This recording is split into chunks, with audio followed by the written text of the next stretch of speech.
Hey guys, before we start, I want to quickly remind you about this amazing deal coming from our loyal sponsors at Virtual Shield. They're the best, and they have a summer special going on right now, where you can get up to 3 years of online security for an awesome price that works out to only about $3 per month. So if you're looking for a good, quick, easy to use VPN service you can trust, check out Virtual Shield today, link in the description.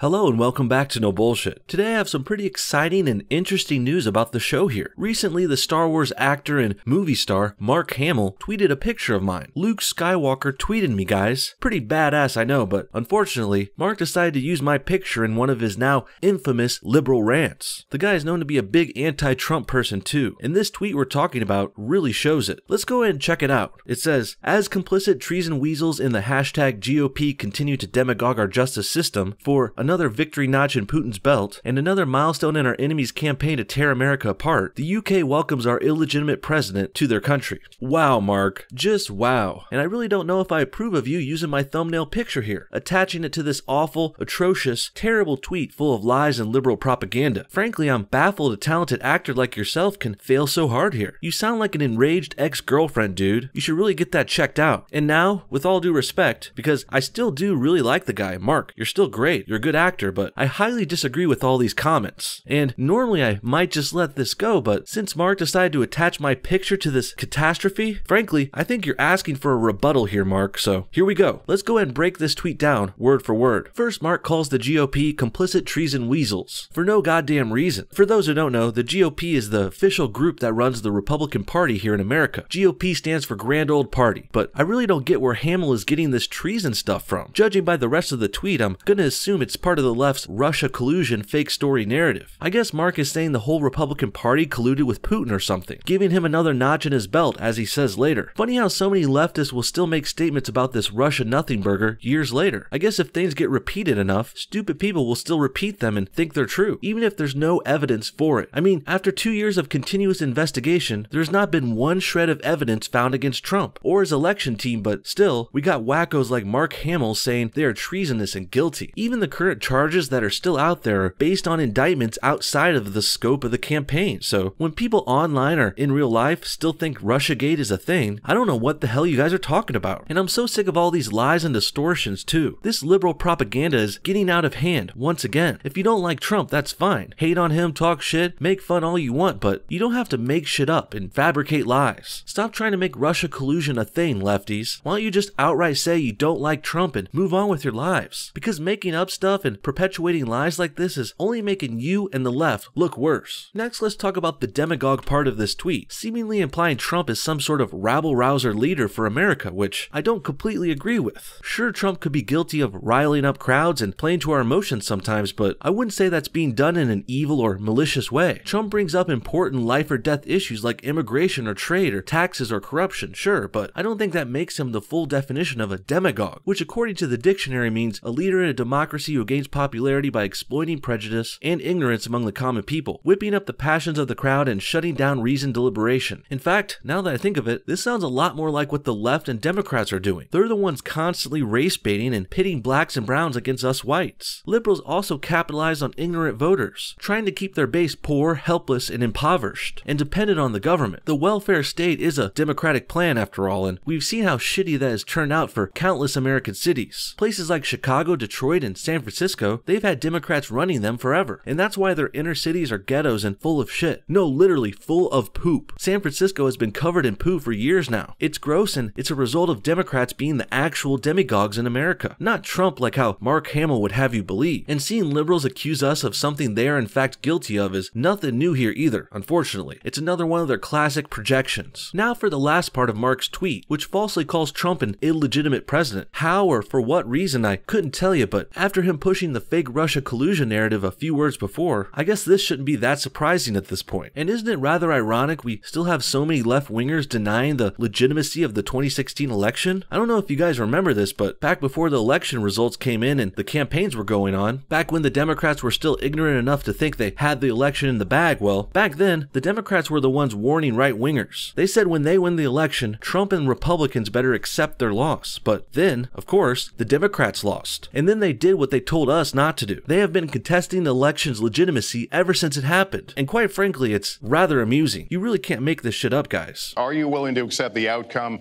as the will of the voters? Secretary Clinton? Well, I support our democracy.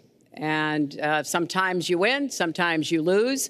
But I certainly will support the outcome of this election. Next, let's look at a pretty good tweet I saw replying to this disaster Hamill sent out. Perhaps Hamill was referring to the popular vote when he called Trump illegitimate, and PJD Market here has the perfect response to that. It says, "Take a seat, Mark, we've got his back," with the picture reading Donald Trump won 3,084 out of 3,141 counties in America's heartland. Yet there are people who believe those remaining 57 counties should dictate the fate and future of the entire United States. Let that sink in. Well put, my dude. And it sounds like Mark Hamill is the kind of guy who thinks the smaller, coastal elite areas should be running this whole country, despite what the greater spread of the country actually wants. Jackson Abello here, he goes on to try and defend Hamill with this tweet. "Joey, Trump lost the popular vote. Perhaps those people your graphic refers to believe that actual people should determine who's in charge, as opposed to a convoluted system of boundaries which is fundamentally undemocratic and periodically exploited by both sides." But here's the thing, bucko. The US is not a democracy. We are a constitutional republic, and the Electoral College was specifically designed to keep those living in coastal areas from controlling other sections of the country with differing needs. So I say, the brilliance of our founding fathers was served here, and it has served us well ever since it was created. And since this system ain't broke and has worked for our entire US history, I think the Electoral College has done its job well, and it doesn't need to get fixed. It saved us from Hillary Clinton after all. But since she won the popular vote, Democrats think they can claim Trump as illegitimate, which is just plain wrong. Popular votes don't elect presidents. The Electoral College does. And on top of that, I'm pretty sure if it was the popular vote that elected presidents, Trump would have still won. If that was the case, he would have ran a totally different campaign. But it wasn't, so Trump ran his campaign with a design to win the Electoral College, which worked, and we're all better off for it. And finally, let's talk about those London protests of Trump again. That's what Mark here was tweeting and raving about after all. The whole reason he found my picture and tweeted them with others was so he could hype up London and root them on for protesting Trump, and well, I gotta say, that's all pretty goddamn lame. I already did a full video about why it was stupid for London to protest Trump, another country's leader, but to put it briefly, there's really no point to this. Trump has done nothing anti-London or anti-Britain, and he's not visiting there with some big political agenda. Trump was making a brief visit to Europe to settle some NATO business. That was it. But apparently the leftists and the mainstream corrupt media, they've taken over all of England too, so this is what we got. And now that the protests have passed, I have to say, I'm glad I'm on the side that I am. I mean, would you guys really want to associate with a group that looks like this? These are the people calling Trump crazy, folks. These are the people overly political celebrities like Mark Hamill are supporting too. Crazy, out of control, cross-dressing, cross-species, furries, and degenerates, and the like. There's even a Black Lives Matter poster up in the back there, and I can't fucking believe that's still a thing. As if this offensive line of trannies wasn't enough, they got a BLM advocate making deep cuts from the pocket. And there's also, of course, the now infamous baby Trump balloon coming up the middle as their quarterback. And I have to say, seeing this balloon in person, it looks way smaller. It's like when a guy brags about having a big package on Tinder or something, but after the date the girl finds out it's just a smaller regular dong. The Trump baby balloon looks like a slightly bigger birthday balloon, and I have to say, I'm not impressed. Regardless, I still think it's a funny caricature. Good for a laugh, but when you realize these lefty idiots think they're actually going to change the world with shit like this, then, well, it's pretty pathetic. Now, I'm not saying there's anything wrong with these people and alternative lifestyles or anything, but you gotta admit, it's pretty funny to see these are the people protesting Trump, because frankly, I'm glad they don't like us. I don't want anything to do with this. And it's sad beloved actors like Mark Hamill are pushing this left-wing degeneracy too. All the while, let's take a look at what they oppose again. Here's a pic of the president and his wife from their trip to Britain around the same time. And I have to say, they look like a couple of nice, classy, respectable individuals to me. Melania is very beautiful even. A real stunning woman. Certainly a first lady our country can be proud of. This is our side, folks, and we're all class all the way. And now let's look at the left-wingers who are opposing Trump again. And now with both of these sides put up together, who do you guys really want to side with? Because I think it's pretty much a no-brainer to me. The Trumps and America are the right answer here because we're the only ones who are going to put our country first and our people first. Mark Hamill and his radical leftists don't care about America. They only care about pushing their gay agendas, and they care about power and money and greed. That's why they will lie relentlessly, lie about Russia collusion and even calling Trump an illegitimate president. Fortunately, we have laws and rules for the presidency and the transfer of power, so if there were anything wrong here or any foul play, it would be dealt with legally and taken care of, but the fact of the matter is, there was nothing wrong here with the president and the election. There was no collusion and no treason and no cheating at all. The only thing President Donald Trump has done wrong here is put America first, which is a big no-no for the left, apparently. Liberals are the ones who champion other people in other countries and other organizations over America. They're the ones asking us to take in more and more illegal immigrants from black and brown countries too. And they're the ones who also say Jews and Muslims can't be criticized. But attacking American Christians is A-okay. The left-wingers are the ones who want to favor UN and NATO and other leftist, socialist nations and groups over the people who are right here in our own cities and states. So make no mistake, guys, the leftists hate America as much as they hate President Trump. So I say we continue to call them out whenever we can. What do you guys think? Was Mark Hamill's tweet way off base? Do people still believe the Russia collusion narrative has merit? And what about calling Trump illegitimate? Is that a fair analysis? Comment your thoughts on everything below, and thanks for watching No Bullshit. See y'all next time.